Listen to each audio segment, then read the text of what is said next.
P. Okay. Awesome. Okay. Welcome. You're listening to Beyond the Front Door podcast with Lindee and Rhea at Peak Properties. And we are real estate agents here in Cheyenne, Wyoming. And we bring you stories that make you laugh, cry, cringe, inform you, all the things. So come on in. We put the real in real estate. Yep. And so here in May and June, we have been inviting nonprofits on that are addressing shelter and homelessness. And so it has brought about some tears for sure for the first time as executive directors have been in visiting with us. So we're getting the full gamut right now. Mm-hmm. But we would really like to welcome our guest, Dan Dorsch, which is Porsche with a D. That's what Porsche with a D without the E. That's right. The executive director for the Habitat for Humanity here in Cheyenne. So we just want to say welcome. Thank you for being here. Thank you very much. Thanks for having me. Looking forward to it. Yes. So we are wondering if you would just start off and tell us a little bit about you personally, your family, how long you've lived in Cheyenne, where you came from, all the goods. Yeah, absolutely. So I'm originally born in Pinckneyville, Illinois, which is a small little town about 75 miles southeast of St. Louis. Okay. My dad is now a retired Lutheran minister, but we lived in Pinckneyville until I was 7. Then he transferred to Woodward, Oklahoma, which is northwest Oklahoma, right before you get into the Panhandle. Mm-hmm. Me, my brother, and I'm the youngest of 3 kids. I have an older brother. He's 7 years older than I am. He's been, in the Navy now for 32 years. Wow. Yeah. So he made a career out of it. And just got back from 3 years in Hawaii. So the rough life. Exactly. No, my brother. He did. My brother did. Just got back from 3 years in Hawaii. Oh, well, lucky him. I know. Yeah, but that's what you get. Well, and then where did he have to come back to? Norfolk, Virginia. He's been on the East Coast his whole career. Yeah. And then my middle sister Mandy was 5 years older than me, and then me, the youngest, and then my mom and dad. And we moved to Woodward, Oklahoma when I was 7. Spent 9 years there. And then after my sophomore year in high school, we moved to another even smaller town. It went 3,000 people in Pinckneyville, 13 in Woodward, 13,000, and to Fairmont, Oklahoma, where the population of the church was larger than the actual population of the town. Oh. Because it was a farming community. Fairmont, Oklahoma only had about 100 people actually living in Fairmont, but the church in the town's only about 15 miles from Enid, Oklahoma, which is about the size of Cheyenne. And so there were people on the southeast side of town. It was actually closer to them to drive out to Fairmont than it was to go to church somewhere else on the other side of town on Enid. So big church, small town. And graduated from Garber. I was one of those kids, I really didn't know what I wanted to do. My college choice was chosen on my roommate, not where the school was really. Oh, sure. So I ended up exactly. I was like, he's like, you want to be my roommate? And I'm like, okay, sure, I'll go to college. Yeah, cool. Let's roll with it. And so I enrolled at Southwestern Oklahoma State University, which is in Weatherford, Oklahoma. And as luck would have it, that's where I ended up meeting my wife, Angie. We actually met while we were working in a Carl's Jr. there while we were in school. Oh. So then she and I moved to Oklahoma City. It's about an hour from Weatherford. I don't know how much detail you guys It's up to you. I find it interesting. I do too. Okay, I'll just keep going then. You can just tell me when to stop. Yeah.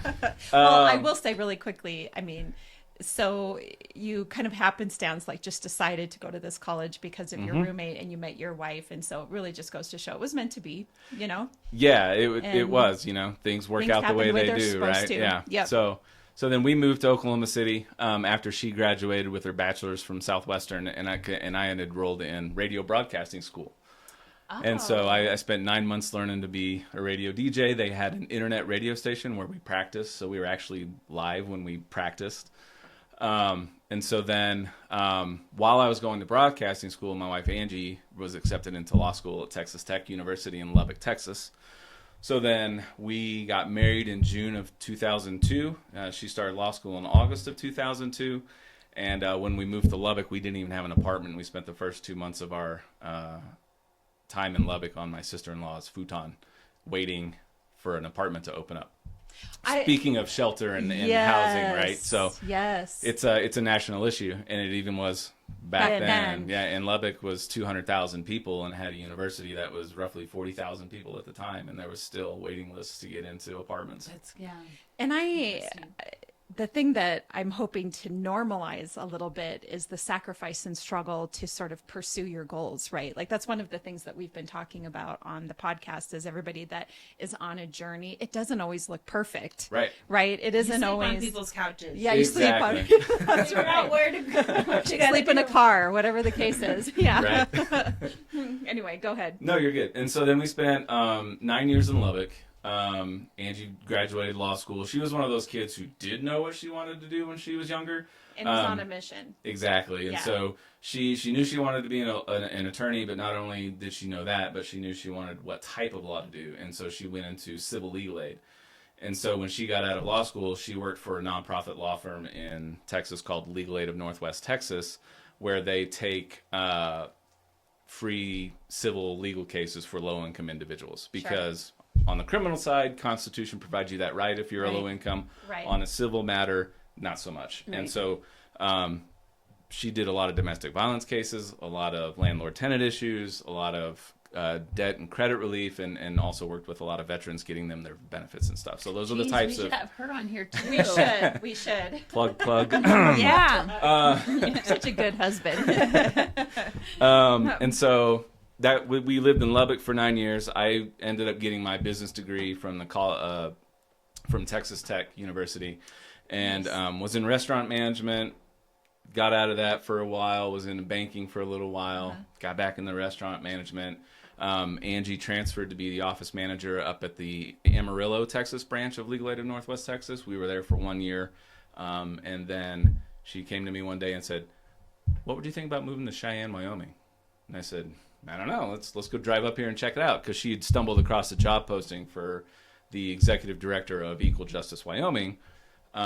And so far, you have a history of going with the flow. So. Yeah, I'm like, sure, why not? You know, so, why not? Right? So, well, before we speaking of going with the flow, before we moved up here, we actually took a year off. 14 months off when we were in Lubbock and traveled backpacked around the world for 14 months. See, now you're the second person that's really? so awesome. It is that has done that. Speaking of how old were flow, you? How old were you? Let's see. We left. Just if you don't mind me asking. No, not at all. I'm just wondering. We left in June of 2009. So I turned 30 on the road. We left in the middle of June in 2009, and I turned 30 that June 30th, which is my birthday. So, and then we got back in August of 2010. So just as a quick detour, so what was one of your favorite places that you went, and how'd you do it? How did you, because I want to, we had TJ Teague on here that talked about it, and he talked about how he chose to sleep at night, like where he stayed. So I'm curious what you did there as well. So we tried to do as much as independently as possible to not limit. We wanted as much flexibility as we wanted as well. So when we made our decision on where to go, we decided we want to start in Asia. And so we were budget traveling because we had just worked for a year, saved up money, and be like, okay, here's what we got. We got to make it last. And then when we run out, we'll come back. So the cheapest place to fly to Tokyo, Japan was out of Vancouver. But this is the weird part. We looked all up and down the West Coast, LA, San Diego, Portland, Seattle, Vancouver. And the cheapest was to fly out of Vancouver, even though we went Vancouver, LAX, oh, geez. Got off the plane, got on another plane, and then went to Tokyo. Right. But when we left the continent, all we had booked was our airfare and 2 nights stay at a hostel in Tokyo, and that was it. Hostel. Yep, that was how he did it too. Okay. Sleeping was fun because it depends, because we were a couple, so sometimes a hostel was actually more expensive than a hotel room, depending on the country or where we were, because the hostel charges per person versus per room. I see. We also sometimes, we spent a night in a Denny's in Vancouver, just sleeping in a bench, like ordering coffee. One of us would take a nap, the other one would stay awake. Wow. We slept in bus stations, we slept in train stations, we slept in an internet cafe in Tokyo, like 30-story building, like half the floors were karaoke, half the floors were internet cafes, and there were like businessmen in suits stumbling home, or didn't want to take the train, so they just karaoke all night after hard work and then go up to the internet cafe because it was like $6 a night for the internet, and it had a little mat and your computer, And so we slept there. Interesting. Oh my gosh, yeah, you just figure out all the things. There's a lot of tips and tricks you can do to travel on a budget. So, Okay. and again, one of the worst places we ever spent a night was in an outhouse. And so we were in Peru, we were in the Andes, and we were doing a 4-day trek by ourselves, just me and my wife on this trail. And we were going up and over this 15,000 foot mountain pass, and it was drizzly and rainy when we started in the morning. We get up to the mountain pass, the clouds actually cleared off and the mountains showed up, and it was beautiful, amazing, great. And then they started closing back in. About half an hour later, we're like, we should probably get down. Yeah. So as we start our way down, it starts raining, and it starts raining harder. And by the time we get to where we were supposed to pitch our tent, there's maybe, I don't know, a foot of water, standing water, maybe not that much, maybe 8 inches or so. We're like, well, no way to pitch a tent. The only structure was an outhouse, and it was just a circular stone on the floor or on the ground, not cardboard, plywood this way, plywood that way, in a tin roof, and it was only about, I would say from the middle to the outside, it was only about 4 feet. So I sat upright in the corner with my legs out. My wife sat in between me, and that's how we spent the night. Oh my gosh. During the storm, and during the night, you'd hear a rumble, and then about 30 seconds later, the whole outhouse would shake from the wind from the avalanche coming down off the mountains throughout the night. Oh my gosh. So it was a rough night, and what courage. I'm like listening, and I'm like, we didn't really have any options. It right? was either stand out in the rain or. So then, after what we lovingly refer to as the crappiest night we've ever spent together, we made a 4-day hike into a 3-day hike and hiked the rest of it out. Sure, and got took out a of bus there. back to a hotel and showered. So Yeah. But no, it was a very eye-opening experience, traveling through, I think, 44 different countries. But to answer your question, long story short, some of our favorite places were Nepal, Australia, Argentina, were some of the highlights, just because for different reasons. Yeah. But I think that it would be so interesting to take 12 months or 14 months like you did and not be tethered to anything, right? To a job, to a house, to family, to anything, and then rely on your own survival skills, because you're walking into a whole lot of unknown the whole time, right? And trusting yourself to be able to navigate it and make it through safely and not have anything happen to you, and not only not have anything happen to you, but to really enjoy the experience and roll with the punches of the things that do happen, such as being caught in a storm and staying in an outhouse. So I'm realizing my husband is not flexible enough to do this. He's not laid back enough. Nope. It takes all types of different people to travel, right? Everybody has their own limits of what they would do and what they wouldn't do, So a lot of memories, though. It was a lot of fun. Probably very eye-opening in terms of culture and ways of living and everything. Gives you great perspective. It was, yeah. It was great meeting. We still have friends that we met from other countries that we still keep in touch through Facebook, and we met other Americans who were traveling, kind of doing the same thing we were, but not quite as long. This one guy I remember in Nepal, he's like, oh yeah, I work construction 6 months, and then I travel for 6 months, and then I go back and do construction for 6 months. Yep. It was really interesting hearing their perspective of our country versus us, right? Yeah. It was really interesting, really eye-opening, and a lot of fun. But we came back, went back to work, and then that's the year later. It was 2011, right? No, it would have been early 2012 when Angie saw the job posting for Equal Justice Wyoming. And so she was like, do you want to go up? So what do you think? So I was like, I don't know. Let's go up there. So we drove up here in March. What a rough time of year to be traveling. We were teased because it was beautiful. Yeah, it was like tricks 60 you. degrees. Oh, yeah, definitely. No wind. There's always this weeks really. It was just luring you in, weren't we?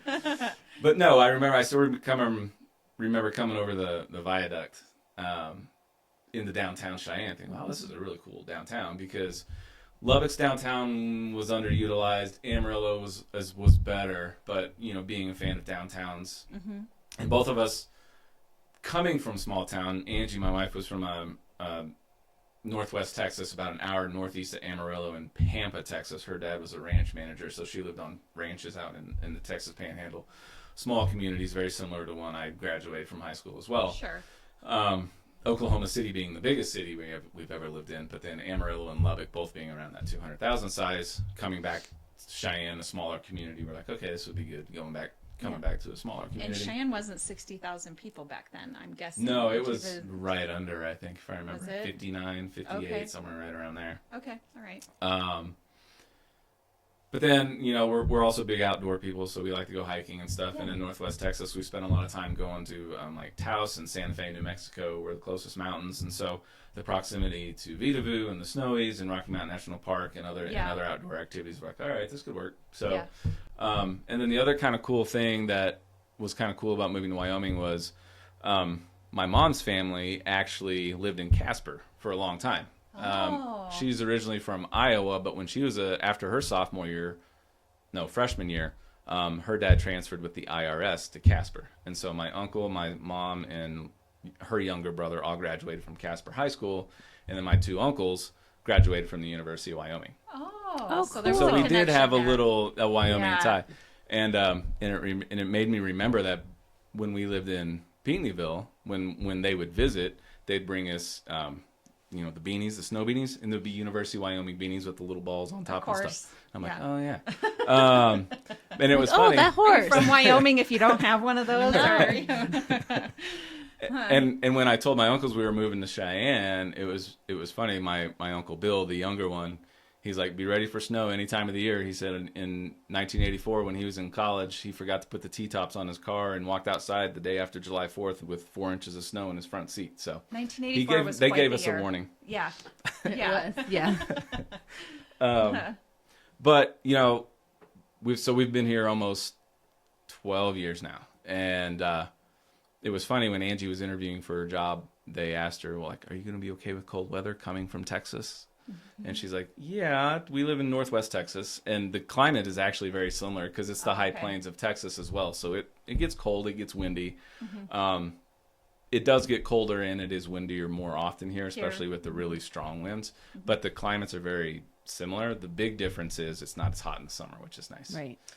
The 90 nice. degrees at 7 a.m. being the low, that gets old pretty quick. Yeah, it does. I always wish for warm, and then when it comes, I'm like, yeah, I can't live somewhere like that. No, I could not live in the heat. My husband, though, he would love to live in Arizona year round and just be outside all the time. But I would be miserable. He would not enjoy being married to me, I don't think so.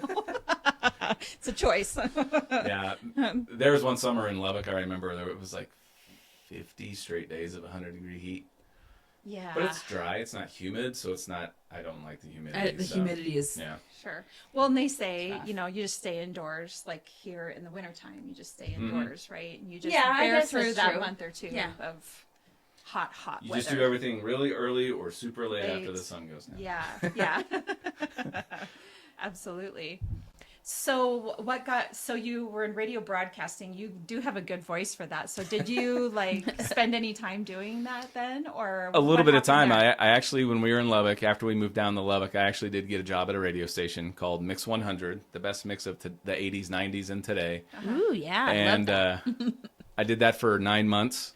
Okay. Being a brand new DJ, my time slot wasn't the greatest. I was overnight, Saturday midnight to 6 a.m. Oh, jeez. And then Sunday night, 9 to midnight. Oh. And it was a really good experience. It was a lot of fun. Mm-hmm. But I decided to go back to school and finish my degree instead. If the music would have been my style of music, I might have stuck with it a little longer. And not that I didn't. I mean, growing up in the 80s, I listened to pop music and stuff and some of the 90s stuff. But I had really gotten into rock and metal in my teens and early 20s and stuff. And so there wasn't, Green Day was the heaviest thing they played on the radio station. Yeah. So, like I said, it was a fun experience, but it didn't really allow me to really get into it as much as I. Right? I'm more modern, so it's like Nirvana, Deftones, Tool, Nine Inch Nails, stuff like that. Yeah. Not that I don't appreciate AC/DC, but it's not my go-to listening stuff. So, Sure. But no, it was fun. But then I decided to go back to school and get my business degree. And so, was working restaurants in Amarillo, and the hours were just. I love the job itself, meeting the customers, building the relationship with the customers, managing the staff and stuff of the management side of things.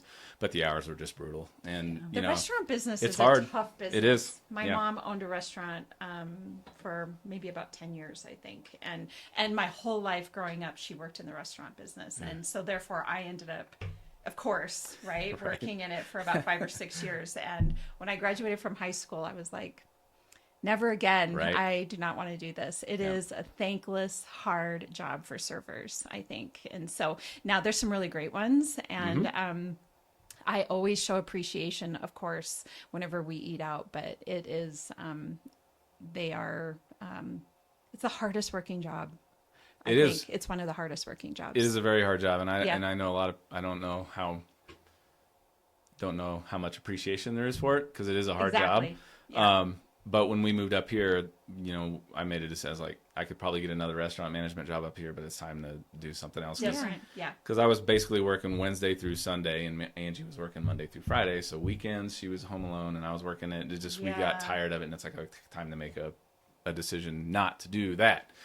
So I took some time to find something, and what I ended up getting hired by a company called Thrivent Financial, which is a not-for-profit financial planning institution. Right. Yep. Okay. And did that for 7 years, and that's what actually led me to Habitat, because at the time I was at Thrivent Financial was the largest corporate sponsor for Habitat for Humanity nationwide. Between 2005 and 2018, they donated over $200 million to Habitat through their various charitable programs to help build homes and stuff like that. So it was 2015. Thrivent still has this charitable program called Thrivent Choice, which allows Thrivent members to direct their charitable dollars to nonprofits of their choice. And they can do it to national ones, they can do it to local ones. And so we had a Thrivent member here who said, I keep donating my Thrivent dollars down to Habitat Denver, which is great, but is there a local affiliate? And I was like, I don't know, let me find out. Yeah. So that's when I got connected to the local affiliate here, and I met with Kate Wright, the director at the time, and told her all about Thrivent. She told me all about Habitat, because I was like most people, I know Habitat. They build homes. Jimmy Carter's involved, right? Like I knew the basics. Right.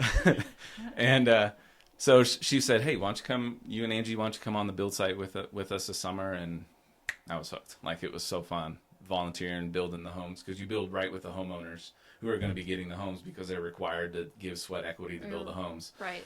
And so then 2016, we went on an international Habitat build to El Salvador, which was really cool. Interesting. One of the reasons we chose El Salvador is because that was one of the only country in Central America that we didn't visit to, that we didn't get to when we were traveling. Oh, yeah. So we're like, all right, opportunity Let's to go do to it. El Salvador. Yeah. And it was great. And it was really interesting because it made you realize how differently the build process is. I was curious. Yeah, it is. Maybe less Because- restrictive or Not as fast. not as fast. So Okay. we were there. Okay. We got there on a Saturday. We spent a day or two doing some cultural stuff. We went to a national park. We visited some cultural sites. And then we went to the build site and worked Monday through Friday. So what we did was we dug the hole for the septic tank. Now you do that here, it's like what, an afternoon with a backhoe? Sure. Right? When we got there, it was about that deep.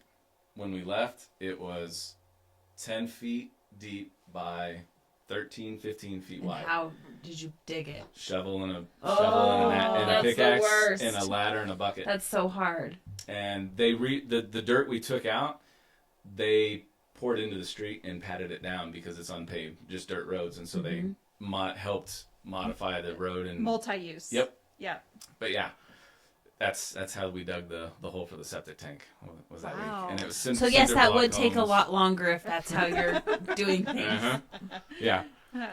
So I spent 5 days in a hole doing that, and the whole team was doing other things. Yeah. Some of them were painting the cinder block because it was a cinder block home and stuff like that. But that was what I did, was dug it. So You dug the hole. yep.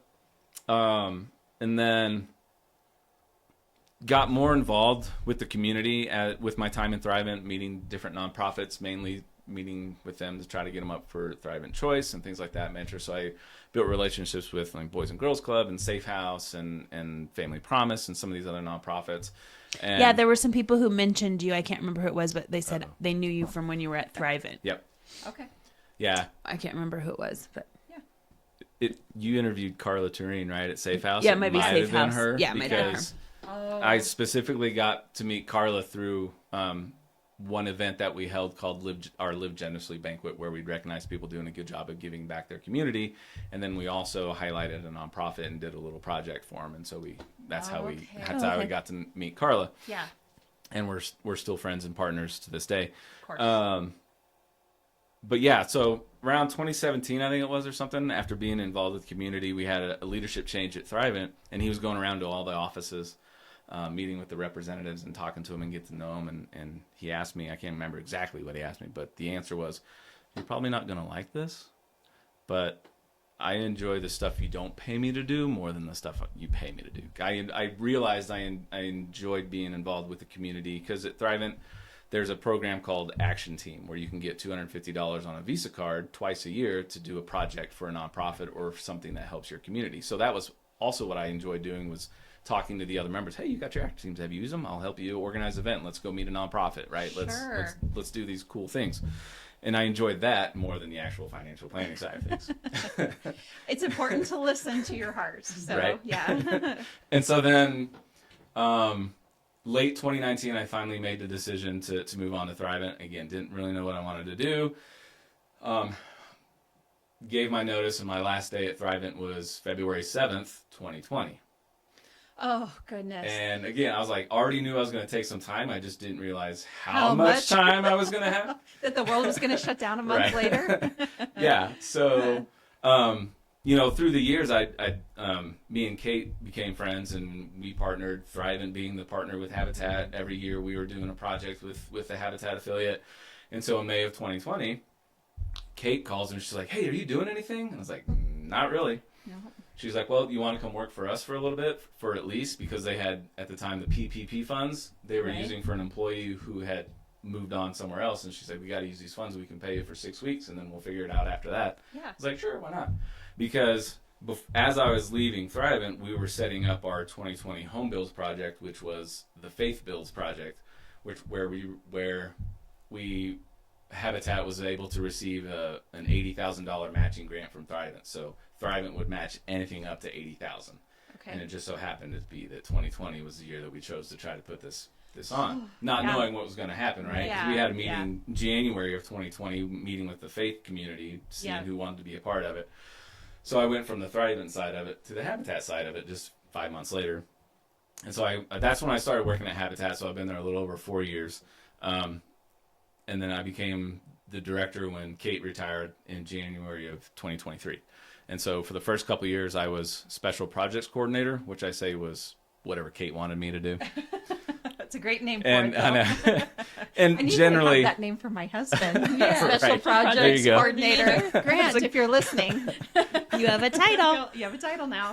sounds more official than just honeydew list, right? Yeah. Yes. Yep. Special projects. Yeah, he'll appreciate it, I'm sure. But no, is I also joke is generally just making a fool of myself for a good cause. So throughout 2020, to get that matching grant, we created a campaign called Nail the Challenge, based on kind of the Ice Bucket Challenge, right? Yep. For ALS. So we said, okay, do a funny video of you nailing something and then challenge somebody CBR else. did something with this, I think.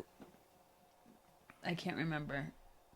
The volunteers from the Board of Realtors came and helped with it. Yeah. Mhm. Yep, I you guys. remember, yeah. Yep. And so that was a lot of fun. We did like some Mr. Rogers themed videos where I'd walk onto the build site, sit down, take my shoes off while I was talking to the crowd about what we were doing. It was a lot of fun. And then we ended up getting it almost all matched. It was like 79,700 through Good that for you. summer of July 2020 during the pandemic. So it was a lot of fun. And then we went on to our Veterans Build House in 2021 and did some more fun things. But then that summer, July of 2021, was when Mayor Collins announced that he was going to create the Affordable Housing Task Force to look into affordable housing for Cheyenne. Okay. And so me and Kate met and said, we should probably be a part of that. And so her being the director, me being the special projects coordinator, she's like, why don't you do it? You have more time and you can report back to me. And I was like, cool. So put my application in, got appointed to it, which was really cool because it was really eye-opening because, being at Habitat for those first year, that little over a year, was learning more about how home ownership affects the families deeper than I knew before, right? it's not just about building a home, it's breaking the generational cycles cycle. of poverty and, Right. and improving not just the homeowner, but generations of homeowners because of that home.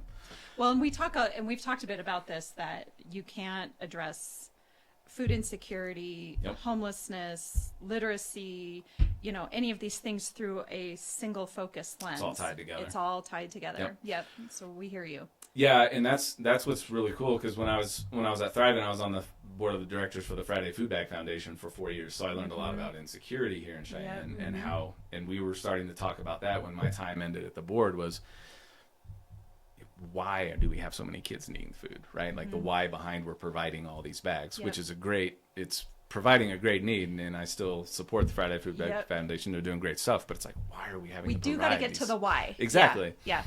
And part of it is, housing costs are so high. They're having to make a choice between Yep. food and a roof over their Paying, head. yeah. Right. So but you're absolutely right. It's all tied together. And so then I learned a lot more being on the task force, started doing a lot more research about housing policy and advocacy work and things of that nature. And so it was a really eye-opening experience that way too, on how the advocacy and the policy really affects not only habitat, but housing in general, right? Zoning is a big factor. Funding is a big factor, of course. I mean, for affordable housing, especially, because that's why it's affordable right now, is because it's subsidized in some form or fashion, right? Sure. You can't bring it down to those people in the AMI sectors who need it without building. And that's nobody's fault. That's just the way it's working right now. And Right. has been that way for decades. Yep. Unfortunately. And so it was really eye-opening, getting involved that way, reaching out to other states, especially on certain pieces of how to make housing more affordable. One of those being a statewide housing trust fund. Wyoming is one of 3 states that does not have a statewide housing trust fund. I guess I didn't even know that existed. So what does that look like? What does it So entail? a statewide housing trust fund is a funding mechanism on a state level that provides funding for affordable housing that is more flexible and less onerous than federal funding. Because right now, for the affordable housing in the state of Wyoming, about 95% of it comes from the federal government, which most of it's coming from HUD. So And then there's that all funnels restrictions through. and- That all funnels Federal money through. is always. It is. It's good that it's there because Yes. we need it, but it's- it's hard to manage. It's hard to use, Yes. especially in a smaller population state like Wyoming. And this is one of the conversations we just had back in February in D.C. with our congressman. Was the funding is great, it's needed, but it's hard to access. Yeah. And I know they've been talking about that locally. They had that funding summit in April in Lander. They had one up in Sheridan the previous year about how do we get the federal dollars to our communities because of those restrictions and stuff. And when you look at Wyoming in particular, a lot of small businesses, a lot of family-owned businesses, a lot of nonprofits are on the smaller side too, because we just don't have large communities, so they're not large. Yeah. Not everybody, but for the majority. And so that limits the capacity to manage those programs and the reporting and everything like that. Yeah. So, but the WCDA does a great job of managing the funds that we do get from the federal government. It's just not enough. Yeah. And they get the low-income housing tax credit, they get home funds, and the National Housing Trust Fund. So the National Housing Trust Fund gives dollars to states based on population, I think, for affordable housing issues. But again, there's red tape. It's limited. It's complicated. Exactly. So what a statewide housing trust fund does is creates those dollars on a state level that makes it easier to access, and it can be set up for a myriad of different affordable housing needs. Strategies. Correct. Yep. Okay. It can be used for like new construction, land acquisition, infrastructure, rehabilitation and repairs, Yes. first time home buyer assistance, homelessness issues. It's really up to the state to see what their biggest needs are and set it up.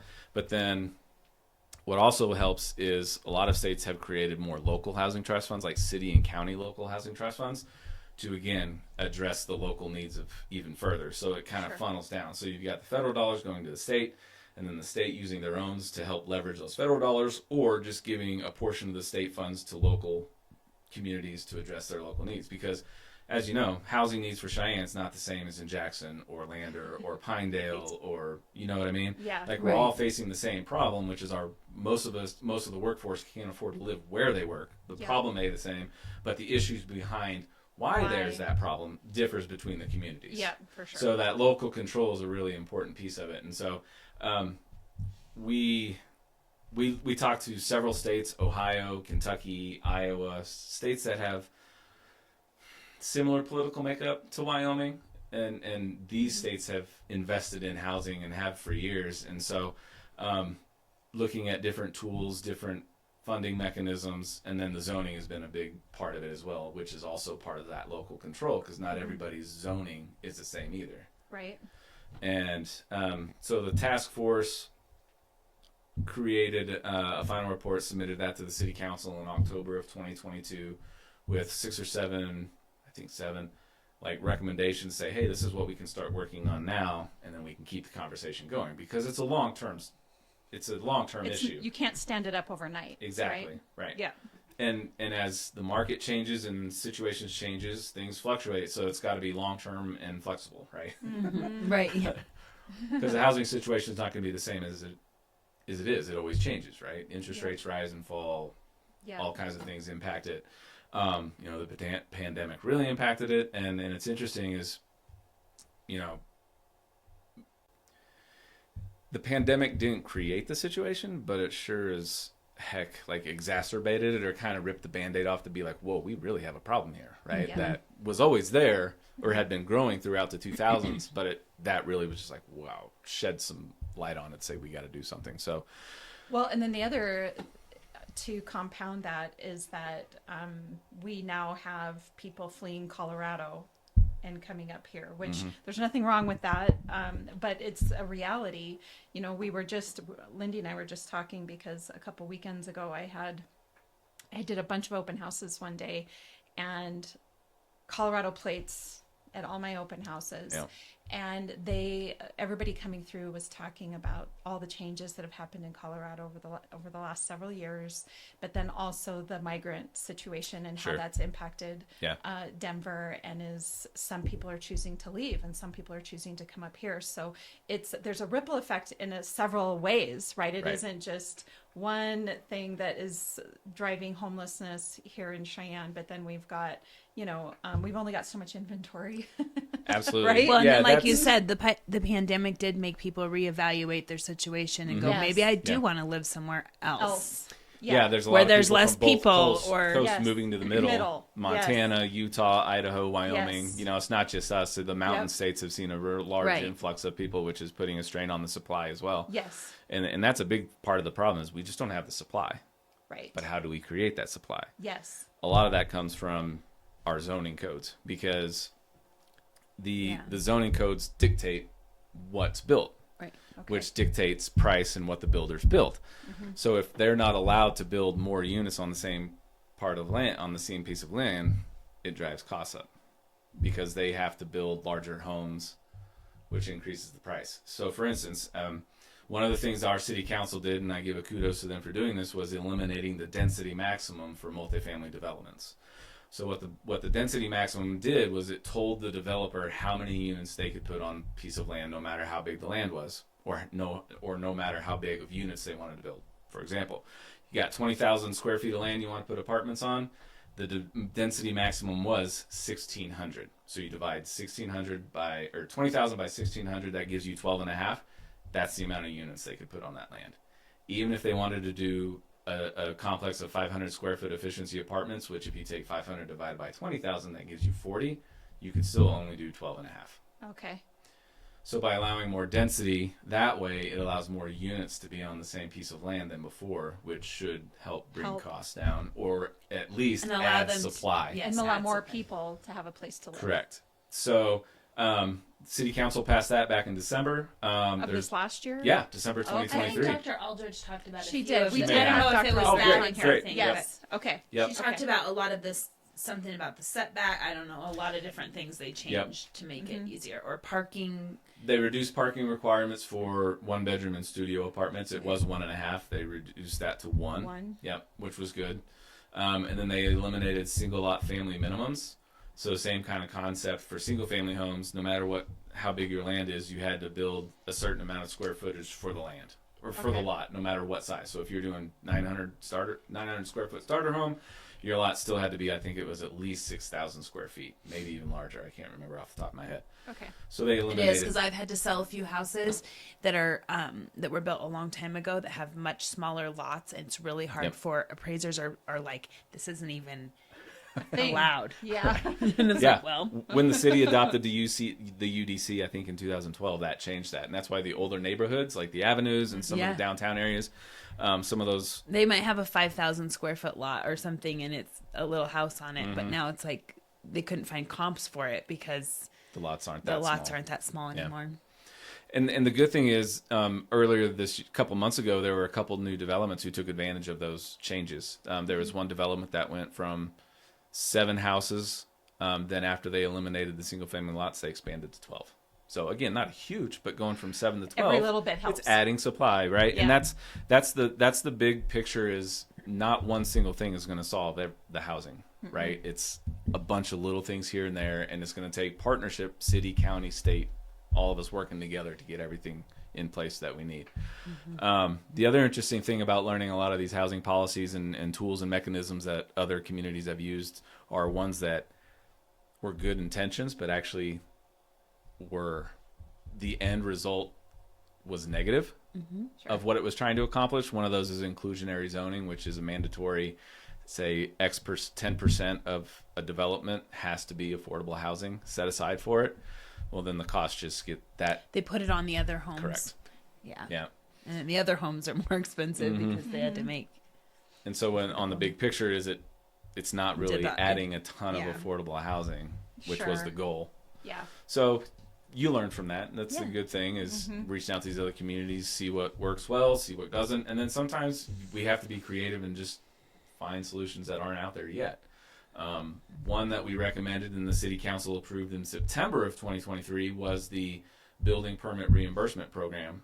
So anybody who builds income restricted units from 0 to 80% of the AMI, when they file the building permit, they can file an application, and at the time of closing, I believe, they get that building permit reimbursed back to them as an incentive to build affordable housing. Okay. Nice. Nice, yeah. Okay. So again, is that one thing going to solve everything? No. Right. But little by little. Exactly. You add, so for instance, the houses we're building right now on Wills Road, the building's permits based on square footage and what you think the cost may be of the project. So it was like $4,800 per house. So that's $9,600 that we could have saved if we had that. We started 2 months too early. Yeah. And I was like, does that work retroactively? And they're like, no, sorry. I was like, I get it. Never hurts to ask, right? Yeah, right. That's right. But going forward, we'll be able to take advantage of that building incentive, because our homes, the homes we build, and are for 30 to 60% of the area median income. So we'd fit within that income restriction. How many homes do you build a year?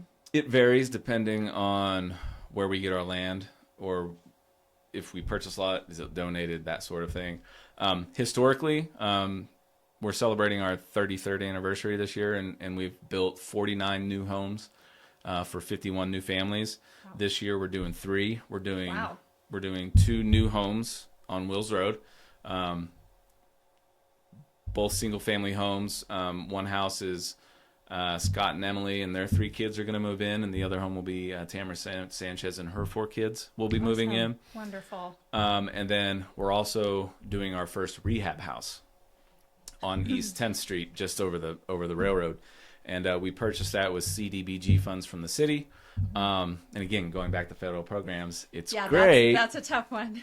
But, they have very high restrictions on removing hazardous materials, which isn't necessarily a bad thing, right? You want to make the place safe, but it adds cost. So last fall, we did 1 round of remediation. They took off this asbestos siding to find lead paint siding underneath. Sure. Oh, gosh. And other things throughout the house. So that one's kind of on pause while we're waiting to finish on Wills Road. Then we'll finish the rehab house later this fall before the end of the year is what our plan is. And the rehab house will go to a single mom and a teenage daughter because it's a smaller home from 1915, like 950 square feet. Yeah.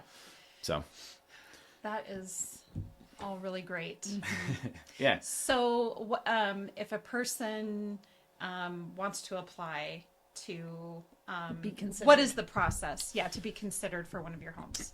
So we already have kind of what we hope to do next year. We purchased a lot on West 5th and Bent that we're hoping to put 4 units on. Oh, And so we're probably going to be opening up our application period later this summer. okay. And people can apply. They, of course, they have to understand that they have to fall within 30 to 60% of the area median income, or AMI. They also need to understand that we do provide a mortgage. It's not a free home. They pay 0% 30-year mortgages. 0%. Yep. Wow. Yeah. I did not know that. That's part of how we keep it affordable for the homeowner. The other way it is affordable is because our program works is their mortgage is based on their income, not what it costs for us to build the house. So even those 2 homes on Wills Road, even though the homes are identical, same plans, same square footage, everything, House A's mortgage is going to be different than House B's mortgage because their incomes aren't identical. Right. And that's how the program works to keep it affordable. So luckily, like when in 2021 for our veterans build, when the lumber skyrocketed, when we initially got our lumber package quote, it was like $13,000 for the home. By the time we actually purchased it, Right. it was $31,000. Yeah. That didn't affect the homeowner's mortgage because his was already locked in at what he could afford based Wow. on his income. Wow. It affected our bottom line, but not his. Yeah. So, and then they also have to do 400 hours of sweat equity, which means they either help volunteer and build their house alongside our volunteers, or they can volunteer at our Habitat Restore or at our fundraisers or any kind of volunteer activity they do with us at Habitat. Just goes has to towards that total sweat those equity. 400 Correct. hours. Yep. Gotcha. So then they submit the application. We partner with a mortgage lender at Jonah Bank, Katie Kuntz. Okay. Fantastic. She does this stuff pro bono for us. She's amazing. Wow, that's awesome. She takes those applications and she says, I think these are the ones that are pre-qualified, just like you would for a traditional mortgage, right? This is what they can afford. Here's what they can afford it at. Then we take those applications and they go to our family selection committee, which is made up of a couple board members and volunteers in the community. Last year we had 7 on our family selection committee. This round we're probably going to have 8 because we're looking for more applications. They split up the applications between themselves, and then they go visit the families. They evaluate their current living conditions. Who has the greatest need? Yeah. Like Scott and Emily, they're extremely grateful to get this opportunity, and have been great homeowners with us so far. And they live in a place right now where one of their kids actually can't even live with them because it's a health issue for that child. Sure. So they're really excited about getting this because it's going to bring the family back together. Oh. And it's a very similar situation for the other home as well, that one of the 4 kids doesn't live with the rest of the family right now until they move in. So the family selection committee evaluates who has the greatest need, who do they think will, because, Habitat, our goal is providing a hand up, not a handout, like we talked about earlier, right? That Right. breaking that generational cycle of poverty. So we want to make sure that the families have stable job history, have stable income where they can afford the mortgage. successful. Exactly. Yes. There's no reason setting them up for something they're not going to succeed at. So the family selection committee looks at all that. They chose, so this last round we had 27 applications. 6 of those were pre-qualified to move to the family selection committee, and of those 6, 3 were chosen for the homes. Then those 3 chosen by the family selection committee are then recommendations to our board, who makes the final decision and approves them. And then we get to surprise the families, which is the fun part. Oh my gosh, it's like extreme home makeover. Yeah. When you show up. Yep. We're Move the house. the bus. Yeah. Yeah. Well, it was really funny because this was the first time I'd been so involved with the homeowner process. Before, I was just a fool trying to raise the money for the homes, right? I wasn't Right. involved with the process or anything. So I was the one like, hey, Scott and Emily, we need to do one more interview with you guys. Can you swing by the office and do that? They're like, okay. And then we've got everybody in the boardroom. Everybody's quiet. The door's closed. And we're like, all right, let's go in and surprise, you've got it. and then there's the tears Yeah, I was flowing, going to right? say, here we are. I need So- to come to the elders like that. It's a lot of fun. Yeah. But yeah, so we'll make it public sometime later this summer, and then Okay. through our networks, the application will be on our website. People can print it, download it, fill it out, and drop it off. But that's how We'll the process definitely works. watch for that so we can share it. And then how long does it take then to build the home? Like, what's the typical time frame? Typically, Or do you have like in a goal? normal build cycle, it's a little longer because we use volunteers, so sometimes it's a little slower. The other thing that we do is we have a program called Blueprint for the Future, which is a partnership with the high schools in town, where the kids in the construction classes, they bus to Sure. our build site Nice. and they help build the home so they can learn trade skills, and Yeah. if they want to move forward in that career, they can. So for Wills Road, we broke ground last July. We framed it during the fall with the students, and we did a small volunteer season because we didn't build anything the previous year, so we wanted to, hey, we're building again. With the main volunteer season being now through until the homes are built or finished, hopefully in September or late October. Okay.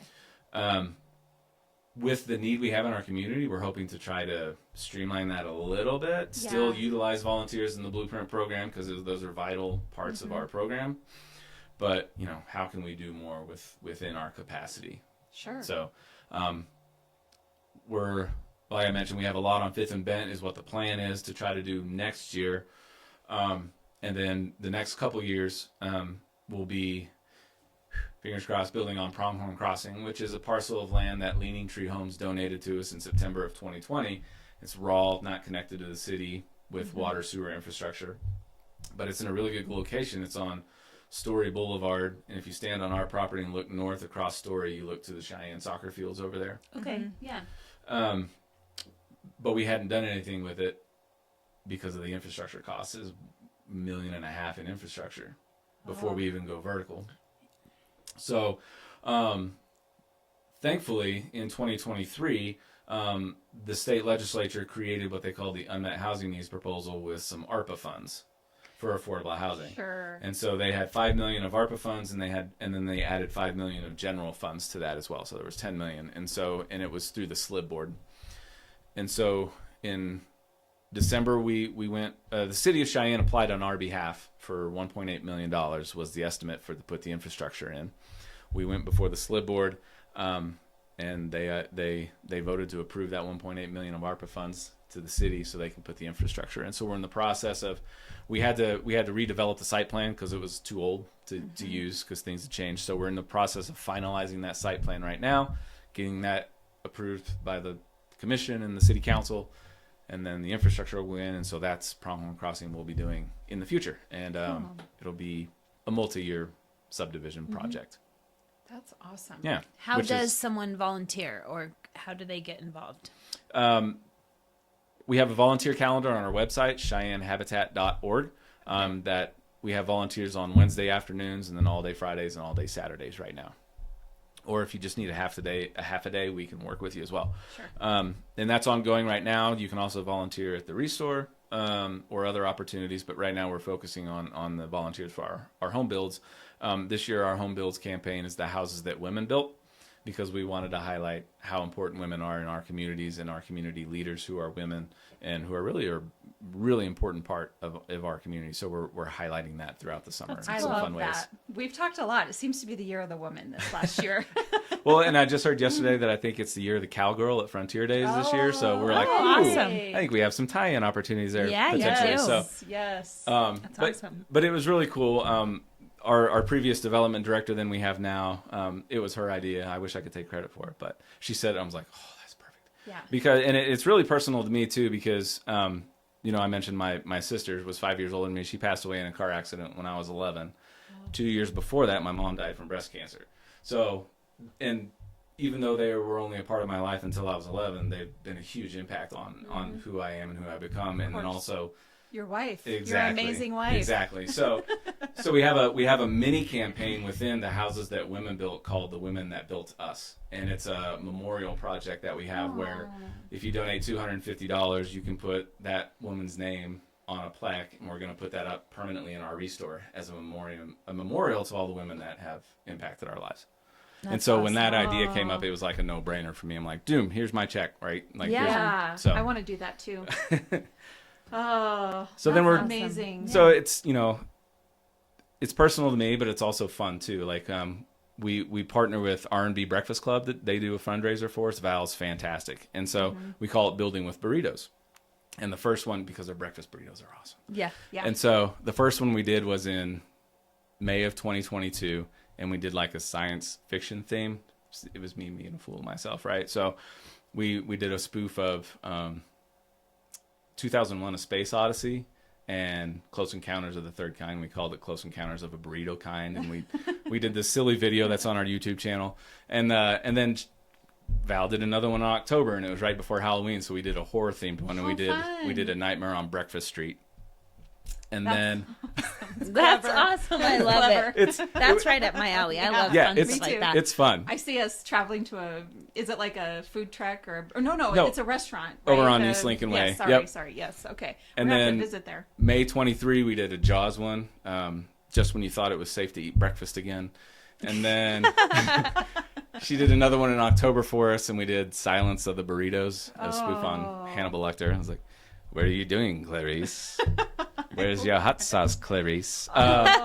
Did she put all this out on social media? Yeah, I it's need on to our follow- Facebook okay, and I need to- on Facebook or on our YouTube channels. You can find the videos. Okay. And then so just last month we did another one, knowing that we're in the middle of the Houses That Women Built campaign. We did Mrs. Burrito Fire Oh, yeah. as Mrs. Doubtfire. Doubtfire. Yeah. And so Did you put whipped cream on your face? I did. You should check out the video. It's like, woo! So I love Mrs. It's a lot of Doubtfire. fun, and so we're very grateful for not only Val's support, but the community over the years. Sure. For Habitat. The support has been amazing. There's so many sponsors, so many donors that allow us to do what we do to help our community, and it wouldn't be without the community that we do what we do. Well, so one last time, as we're wrapping up, if people want to learn more about your program, how do they find you? Our website, CheyenneHabitat.org, has all our information on how to get involved. Our current home builds. Follow us on Facebook, Habitat for Humanity of Laramie County. That's where we post a lot of our notifications. We're also on Instagram, and I think it's the same. I'm not a social media person. It's okay. You can find it. Yeah, we'll find it. We'll find But it. yeah, Sure. and then we have a YouTube channel with some videos that we post as well. Perfect. And then Awesome. our Restore is located at 715 East 15th Street. It's open to the public for shopping Tuesday through Saturday, 9 to 5:30. We have information in there too if they want to stop in and learn more and shop at the same time. That is that's awesome. awesome. This has been every episode I learned so I much, know, don't you? Yes. Yes. So really quickly to wrap up what we do with all of our guests is Lindee and I each have a question for you that you maybe already know about.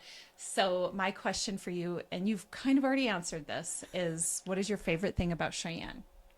Yeah, one of the downtown Cheyenne is one of my favorite things about it. It's one of the things that drew us here. Love going to the Lincoln, the downtown shops like Ernie November and the restaurants 2 doors down. It's really cool, and there's so much more potential for downtown Cheyenne too. Yeah. And this has been part of the conversation is how do we bring housing down to downtown Cheyenne? Yeah. Sure. And so there's a lot of opportunity for it to be even cooler than it already is. But I think it's a really cool downtown area and take advantage of it as much as possible. Yeah, I think I they've agree. done a great job developing it. Yeah. Yep. And my question is, if you could buy real estate anywhere in the world, where would it be and why? Nepal. Nepal. Yeah. Okay. We spent a month there when we were traveling, and the backdrop of the Himalayas. I mean, geez, Yeah. can't get much more scenic than that. But just the culture and just the laid back isn't the right term. I don't know. It was just the culture there was just so welcome and inviting, even though that was probably the most underdeveloped country we visited. It was our favorite place. Like that was my favorite country that we visited was Nepal. It was just fantastic because again, the scenery, but the people. It was just so cool interacting and meeting all the people. And if I could buy a house and stare at the Himalayas, that'd be fantastic. That's what you'd be Yeah, doing. sounds great. Well, thank you so much for being Absolutely. on today. Thanks This for the has been invitation. an education, and I really appreciate. We both really appreciate it. So thank you. Absolutely. Thank you so much. Yes. And for all of our listeners, as you know, Lindee and I are both realtors here at Peak Properties. So if you're looking to buy or sell real estate, we'd love to help you with that. You can find us at www.sellcheyenne.com, as well as all of our social media channels, and of course, Beyond the Front Door podcast on YouTube, iHeartRadio, Spotify, and Apple Podcasts. And have a great day. Thank Yep. you.